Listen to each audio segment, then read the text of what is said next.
పూర్వం గంగా నదీ తీరంలో విజయానంద స్వామి వారి ఆశ్రమం ఉండేది. ఆయన తన శిష్యులకు కేవలం జ్ఞానబోధ మాత్రమే చేసి వదిలేయకుండా సమాజాన్ని దగ్గర నుండి పరిశీలించేలా తర్ఫీదు ఇచ్చేవారు.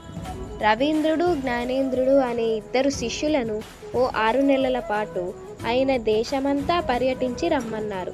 ఈ క్రమంలో సమాజంలో ఎంతమంది మంచివాళ్ళున్నారు, ఎంతమంది చెడ్డవాళ్ళు ఉన్నారో కూడా తెలుసుకొని రమ్మని చెప్పారు. గురువు ఆశీర్వాదం తీసుకొని వాళ్ళిద్దరూ బయలుదేరారు. పర్యటన తరువాత శిష్యులిద్దరూ ఆశ్రమం చేరుకున్నారు.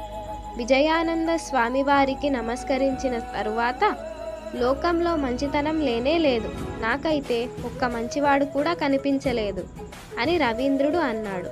నువ్వేం గమనించావు జ్ఞానేంద్ర అని గురువు అడిగారు. నాకైతే చాలామంది మంచివాళ్ళు తారసపడ్డారు, నిజానికి ఒక్క చెడ్డవాడు కూడా కనిపించలేదు అన్నాడు జ్ఞానేంద్రుడు.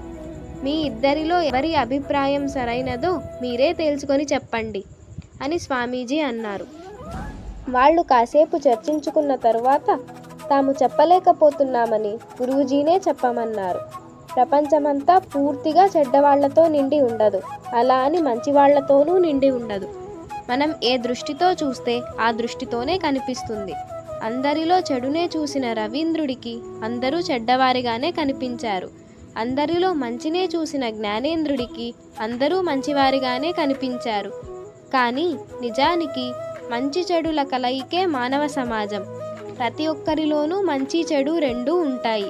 కొందరిలో మంచి ఎక్కువగా ఉంటే మరికొందరిలో చెడు ఎక్కువగా ఉండొచ్చు. మనం మంచి చెడులని గుర్తించగలగాలి. మంచివారు ఎప్పటికీ మంచివారిగానే, చెడ్డవారు ఎప్పటికీ చెడ్డవారిగానే ఉండిపోతారని అనుకోకూడదు.